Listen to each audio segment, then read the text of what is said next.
The next NBA season is going to feel completely different because these 10 teams were the biggest winners of the offseason, putting themselves in a much stronger position heading into 2026. In at number 10, I've got the Detroit Pistons. Last year, they made NBA history by becoming the first team ever to triple their win total from the previous year. And somehow, I believe they're about to get even better. I really like what the Pistons were able to do this offseason. They brought back Paul Reed, who gave them some valuable bench minutes in their first round series against the Knicks. But more importantly, they added 2 new faces who will fill much needed roles, Duncan Robinson and Caris LeVert. Floor spacing was the biggest reason the Pistons improved so quickly last year, giving Cade Cunningham more room to operate in the mid-range. Both Robinson and LeVert will only amplify that. For years, Robinson has been one of the NBA's best shooters, a deadly three-point specialist who can swing games by himself when he gets hot. Each year, Robinson's becoming more well-rounded,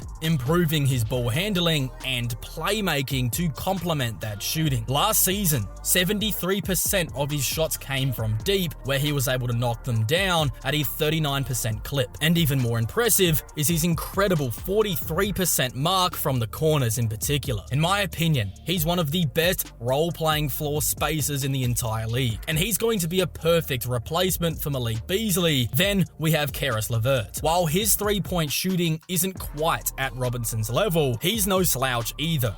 47% of his shots last season came from deep, and he made them at a 37% clip. But where he really shines is creating off the dribble, getting to the mid-range where he can knock them down at roughly a 40% clip. But what makes him such a great fit next to Cade is his ability to be able to play without the ball as well. With 64% of his 2-pointers and 79% of his threes coming off assists last year, he'll slot in perfectly to Detroit's offense, capitalizing on the gravity that Cunningham provides. And while those were Detroit's main offseason moves, they're also getting back a key piece who technically isn't new, but he missed most of last season due to injury. Jaden Ivey. Before his season was unfortunately cut short, Ivey was off to a really hot start to last year, averaging 17.6 points, 4.1 rebounds, and 4 assists on 46% shooting. His athleticism and speed make him a dynamic backcourt partner for Cade. And the most exciting part was the improvement with his three-point shooting, hitting a scorching 41% from deep. So getting Ivey back into the fold fully healthy, combined with the additions of Robinson and LeVert, in my mind, will make the Pistons even better. And I honestly wouldn't be surprised if they push for a 50-win season in the Eastern Conference next season. Now, in at number 9, I've got the Portland Trail Blazers. Of course, their loudest move was bringing back arguably the best player in their franchise's history with Damian Lillard. Even though Dame is set to miss the entirety of next season anyway, recovering from that Achilles injury, I still think he's going to have a massive impact in a mentorship role for a young Blazers squad that finished last season strong, going 22-18 down the stretch while ranking top 5 in defensive rating during that span. Another veteran with a similar impact, but who will be on the floor, is Drew Holiday, acquired in the trade from Boston. Holiday's elite defense and championship pedigree make him the perfect on-court leader for this developing group. Portland also re-signed Matisse Thybulle, another defensive asset, showing their clear commitment to building a strong defensive identity. And speaking of promising young talent, rookie Hanson Yang has also turned heads. Many are already calling him the baby Jokic because of his advanced feel for the game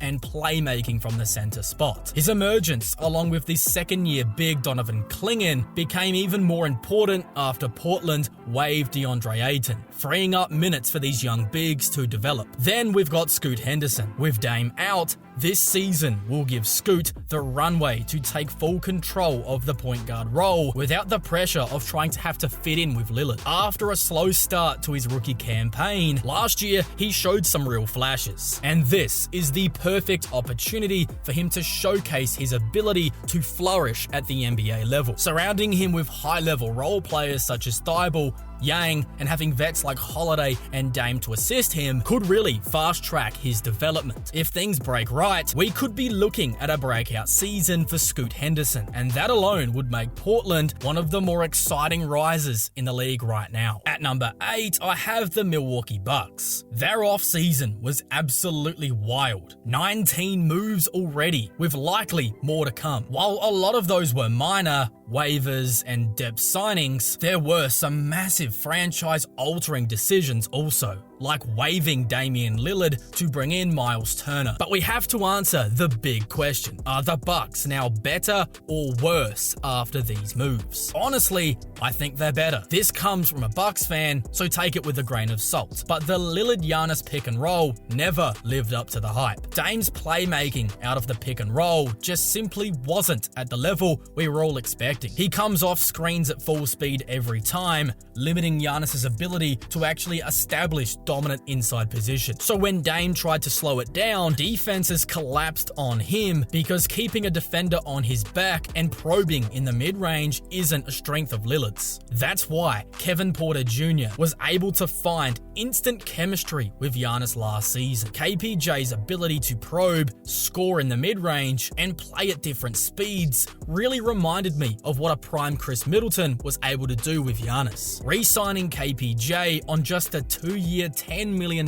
deal was a massive win, as he was arguably one of their most important players down the stretch of last season. The Bucks would also go on to make a series of under-the-radar team-friendly signings, with Bobby Portis, Gary Trent Jr., Taurean Prince, Gary Harris, Jericho Sims, Ryan Rollins, Cole Anthony, and Chris Livingston. At the end of last season, the Bucks had basically nobody on the roster, and they had to pretty much rebuild the whole thing from scratch. But it was clear that the locker room guys bought in, as everybody can see the vision, and all came back on team-friendly deals. But as exciting as all of that was, the biggest development is Giannis playing point guard next season. Doc Rivers and GM John Horst have all but confirmed that plan. Giannis will be the full-time offensive focal point next season. Down the stretch of last year, Giannis was able to put up some godly numbers at the point guard. 32 points, 12 rebounds, and 12 assists to end the year. During this time, with Giannis being the lead playmaker and ball handler, the Bucks were able to rattle off 8 straight wins to end the regular season. With shooters like Trent Jr. and AJ Green spacing the floor, defenses had to face impossible choices: collapse and leave open threes, or let Giannis bulldoze to the rim. Pick your poison. The majority of the Bucks' offensive system next year is going to hinge on this one choice. It's either going to unlock their offense in a way we've never seen before, or test Giannis' durability over the course of a whole season. Then, the addition of Miles Turner is one that's perfectly going to slot into this system as a floor spacing big, a rim protector, and somebody who can play in a faster offensive system. And since Milwaukee isn't done making moves just yet, they could climb even higher on this list. But for now, I believe they need a better fit at the small forward position, considering Kyle Kuzma is still set to start there next year. So for right now, they're at number 8 until they can make another move. Now, coming in at number 7, I've got the Miami Heat. Pat Riley has finally awoken from his eternal slumber and made a real move for the first time in years. And it was a brilliant one. The Heat were able to land Norman Powell, a guy who was nearly an all-star in the Western Conference last season, for basically a bag of chips. All they had to give up was Kevin Love and Kyle Anderson, 2 veteran pieces who really weren't seeing the floor much to end last season anyway. Norman Powell was fantastic in 2025, averaging 21.8 points per game on highly efficient shooting splits of 48% from the field,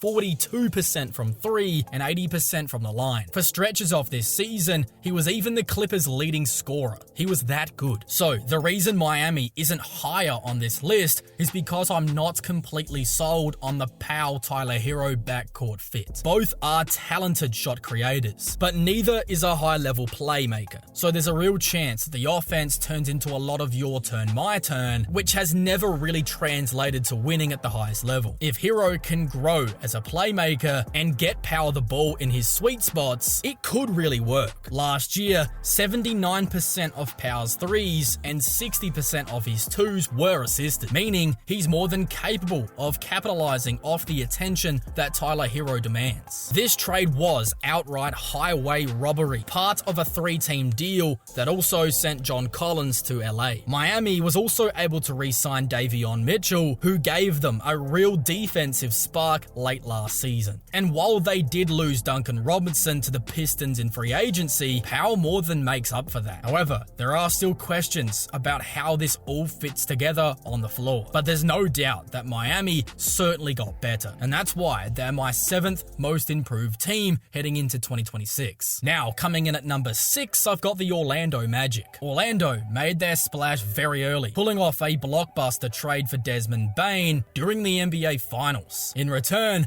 they gave up KCP, Cole Anthony, 4 first-round picks, and a pick swap. I said in my previous videos that I wasn't the biggest fan of the price they had to pay, but what I won't do is sit here and say that Orlando didn't get better, because they did. They also made an underrated signing in Tyus Jones on a 1-year, $7 million deal. He can give them some real steady bench minutes as a floor general and add some much-needed shooting to a team that lacked it sorely last year. But here's my issue with Orlando. Too many cooks in the kitchen. Perimeter shooting was a glaring weakness for the team last year, and Desmond Bane's addition certainly addresses that on paper, but shooting wasn't their only problem. Touches and usage was also a serious issue, especially between Paolo Banchero and Franz Wagner. When Paolo was out, Franz looked like a superstar, putting up nearly 30 points per game. But when Paolo returned, Wagner's role shrunk dramatically, and he just simply wasn't able to maintain that level of play. Now, they're adding Bane, another guy who's going to want the ball in his hands a lot over the course of a game. Let's be real, you don't trade 4 first-round picks for someone to just stand in the corner and wait for kickouts. And if that is Desmond Bane's role, then this move just simply makes no sense. A guy like Luke Kennard probably would have been a much better addition for a lot cheaper. Instead, the Magic now have 3 players, Paolo, Franz, and Bane, who are all going to want to create with the ball in their hands and need touches to be effective. That kind of dynamic rarely works unless it is perfectly balanced, or one, if not 2 of these guys have to really sacrifice. Now, I'm just not fully convinced that Orlando is going to pull it off. To be fair, they still do have some great defensive pieces and solid role players, as they are young enough and talented enough that if they have a night where everything clicks, they're going to look very scary. But I just don't see this Desmond Bane move as a massive leap forward as others seem to view it. Yes, they did improve, but I'm just not sure if this was a great use of their picks and whether or not they could have just got a Luke Kennard instead. And that is why I have the Orlando Magic at 6. Now, coming in at number 5, I've got the New York Knicks. Coming off a dramatic run to the Eastern Conference Finals, New York was looking to level up, and in my opinion, they've just done that. The biggest move didn't even involve a player. Instead, they moved on from Tom Thibodeau and brought in Coach Mike Brown from Sacramento, a former Coach of the Year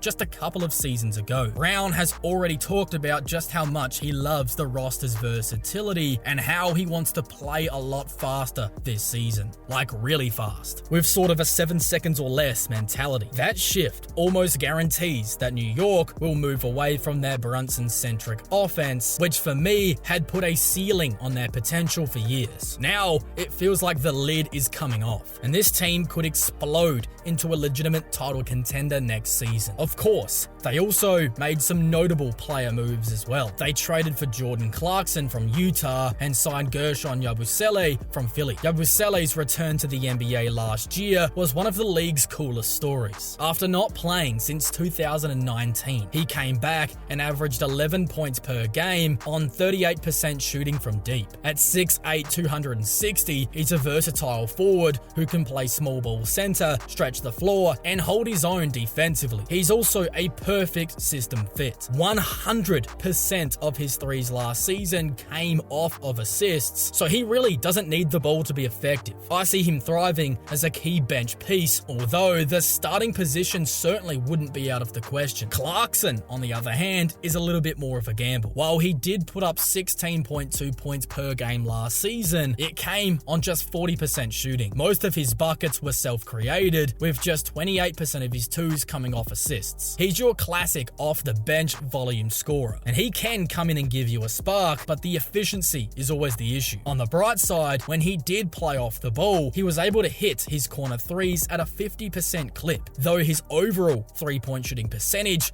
was just at 36. If Clarkson can clean up his shot selection, he could be a really valuable weapon in Brown's up-tempo offensive system. With the coaching change, Yabusele's versatility, and Clarkson's potential scoring punch, I believe the Knicks could be set to dominate next season. Now, in at number 4, I've got the Clippers. This team was one of the busiest of the whole offseason, making 16 moves. But their headline additions were huge. Re-signing James Harden, signing Brook Lopez, trading for John Collins, and landing Bradley Beal after his Phoenix buyout. That last one turned the most heads, signing a guy who was on a $50 million deal for only 2 years, $11 million. I mean, that is incredible value. People seem to have convinced themselves that Beal is washed just because the Suns didn't want him. But the reality is, his basketball fit in Phoenix was terrible. With Booker and Durant dominating the ball, Beal just never found a rhythm. Even in that tough situation, though, he still averaged 17 points per game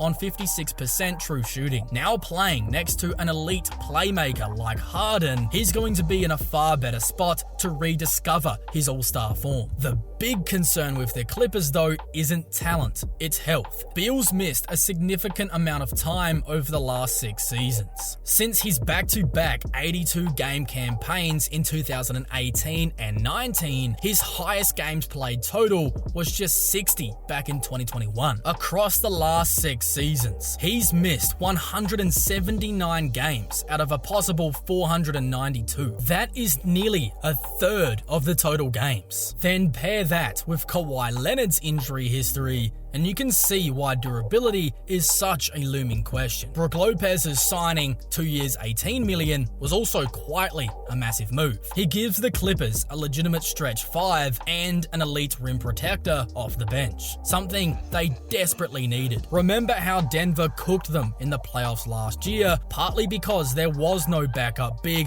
to challenge Jokic, as they had to resort to putting Ben Simmons on him. Now they have 48 minutes of elite rim protection between Lopez and Zubac, as that signing just feels like a Denver Nuggets move. The Norman Powell for John Collins trade also stood out. Collins isn't just a cheaper long-term deal. He was also so good last year that Utah literally had to start faking injuries to keep him from winning them too many games. He played just 40 games last year, but was miraculously involved in 70% of the Jazz wins. Collins adds athleticism, a lob threat ability, pick and roll scoring, and three-point shooting at a 40% clip. I have no doubt that when the team is fully healthy, the Clippers could be absolutely in the mix. And if I was to redo my tiers of title contention Western Conference video after the Bradley Beal addition, they could very well be in tier 2. But again, health is everything here, because on paper, they did get significantly better. Now, coming into number 3, we've got the Atlanta Hawks. Atlanta was again one of the more busier teams of the offseason, but 3 moves in particular really elevated them, trading for Kristaps Porzingis and signing Nickeil Alexander-Walker and Luke Kennard. What I love about this group is the flexibility. The Porzingis-Jalen Johnson frontcourt has real upside. They can both space the floor and hold it down defensively, with switchability that fits the modern game. The backcourt pairings with Dyson Daniels and Alexander Walker can give them perimeter defense that can wreak havoc on games. And of course, the Trae Young Porzingis pick and roll, or pick and pop for that matter, is going to be an absolute nightmare for opposing defenses. Too much space and too many options. Then getting Jalen Johnson back is going to be another huge boost. Before his injury last season, he was quietly evolving into one of the more improved players in the league, averaging nearly 9 19 points per game, 10 rebounds, and 5 assists on 50% shooting. He basically is the perfect running mate for Trae. Athletic, great downhill, ball handling ability in transition, and his playmaking is improving fast. Once his jumper fully comes around as well, he could be primed to take a massive leap. This, in my opinion, is by far the best roster Trae Young has ever been a part of. But that comes with some real pressure and responsibility. He now has to deliver. Last season, his scoring efficiency in particular dipped to just 34% from 3 and 41% from the field overall, averaging 24.2 points. But where he really grew was as a playmaker. He led the league in assists per game with 11.6 and had stretches of truly elite playmaking. But for Trae, the biggest key is going to be rediscovering his shooting touch. If he does, and the supporting cast really clicks, I wouldn't be surprised to see Atlanta make a real deep playoff run. Something similar to Indiana's Cinderella stories from the last 2 seasons. Because I really like what the Hawks are building. Now, in at number 2, I've got the Denver Nuggets, who absolutely nailed their offseason. They checked off their entire wish list flawlessly, moving on from the inconsistencies of Michael Porter Jr. and replacing him with Cam Johnson. Then they traded for Jonas Valanciunas, signed Tim Hardaway Jr. on a vet minimum, and somehow brought back Bruce Brown on a minimum as well. Cam Johnson, while he's not the most durable guy, is just a flat-out better version than MPJ in my opinion. He's more consistent, smarter with the ball in his hands, significantly better on defense, and brings a level of versatility that MPJ just never had. He's got the athleticism and quickness to be dangerous in transition, and in Denver's motion-heavy offense, his ability to play off the ball is going to really shine. I can already picture Jokic hitting him with one of those signature full-court passes where Johnson is going to be able to get easy buckets. Then there's Jonas Valanciunas, who even though is getting up there in age, is still incredibly impactful. Last season, he averaged 10.4 points per game, along with 7.7 rebounds on 55% shooting, doing it all in just 18 minutes a game. That kind of reliable backup big production is something Denver has been desperate for. It's huge because their bench has been their Achilles heel for years. Last postseason told the story perfectly. With Jokic on the floor, the Nuggets outscored their opponents by 10.9 points per 100, with a 119.9 offensive rating and a solid 109 defensive rating. But as soon as Jokic sat, everything fell apart. The bench posted a staggering minus 31.1 net rating, the worst of any lineup in the playoffs, with the offensive rating plummeting to 97.8 and the defense bleeding, allowing opponents to score 129 points per 100. That 42-point swing showed us 2 things. Jokic is insanely good, and the Nuggets' second unit is so vulnerable that even the Joker's greatness couldn't fully cover it up. Now with Valanciunas anchoring the bench, along with Hardaway Jr. and Bruce Brown, they should be able to hold the line without Jokic. These 4 moves, Cam Johnson, Valanciunas, Hardaway Jr., and Brown, could really fix Denver's biggest flaws and give Jokic his strongest supporting cast yet. The bench is no longer a complete liability. The rotation is deeper, and the Nuggets are primed for yet another deep playoff run. But in at number 1, I've got the Houston Rockets. Kevin Durant is going to fill the single biggest hole that haunted Houston in the playoffs. In a pinch scoring, he's one of the greatest tough shot makers in the history of the sport. And in Houston's system, that feels like a match made in heaven. From KD's perspective, it's just as good of a fit. In Phoenix, he was being asked to do way too much on the defensive side of the floor, and that did take a toll on him offensively. But in Houston,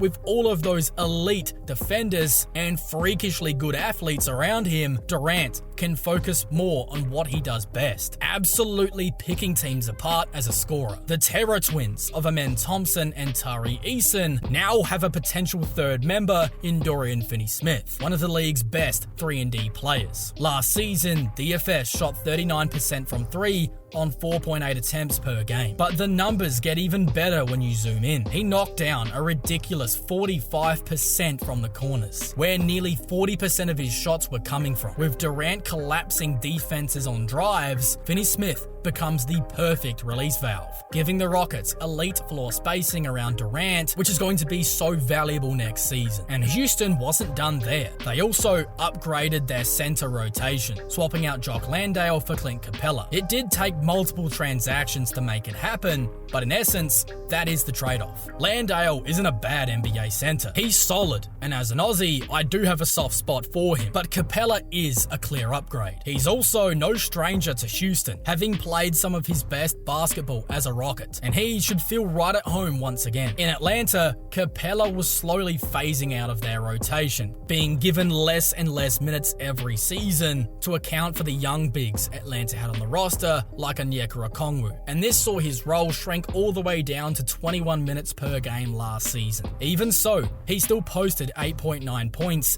8.5 rebounds, and a block per game. For Houston, his role might not be much bigger though. He's likely going to be the first center off the bench behind Alperen Sengun and Steven Adams, who they also locked up to a big deal. If Houston does run it back with that double big configuration that crushed teams down the stretch of last year, boasting a wild 21.8 net rating, then Capella will have a clear lane to minutes as the first big off the bench. But if they shift to a more traditional look with Sengun at the 5 and KD at the 4, which is probably most likely, it might get a bit trickier for Capella to see consistent playing time. Either way, his presence and ability to step in when needed gives Houston incredible depth at the big man position. With Durant, Finney-Smith, Capella, and all of the young, exciting talent on the roster, the Rockets aren't just better. They look like a true contender. I think they should easily be a top 10 team next season, but if you want to see exactly where I have them, along with the other 9 teams that will all be battling for a championship next season, then you can watch that full breakdown right now where I rank the NBA's 10 best teams for next season.